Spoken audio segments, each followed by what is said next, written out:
Hi, my name's Tim Kong, and I'm a Year 7-8 teacher at Seatoon School in Wellington, and I'm also, as I said, seconded to Network for Learning as an IT advisor.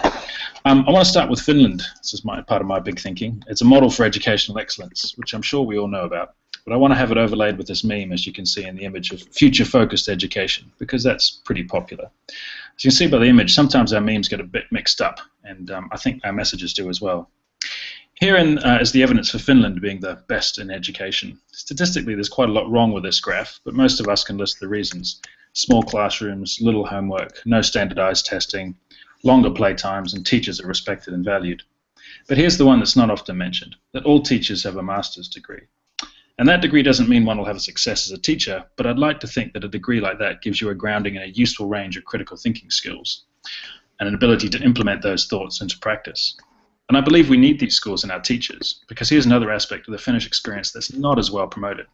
That they may use innovative teaching methods, but they don't always include high technology. At the end of grade 8, Finnish students use of computers is the lowest in the EU, with 27% saying they use computers at least once a week.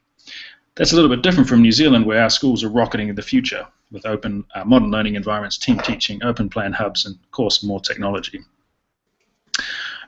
Because here's Hadlow School in the 1970s, and the classrooms still have desks, and it still has windows, and it still has students looking up at a teacher.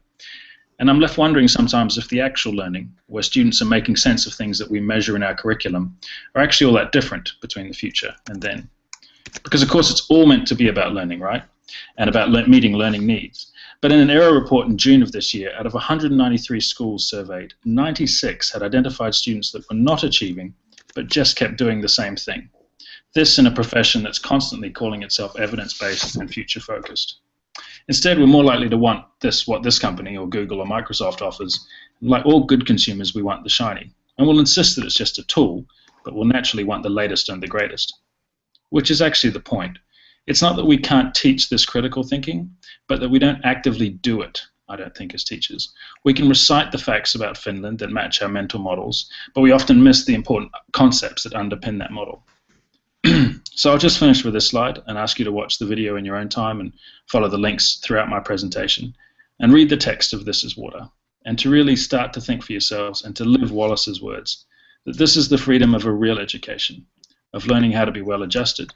You get to consciously decide what has meaning and what doesn't, and you get to decide what to worship. And the links there are some of just a range of things that have informed my thinking and challenged me in a lot of ways each day. So thank you.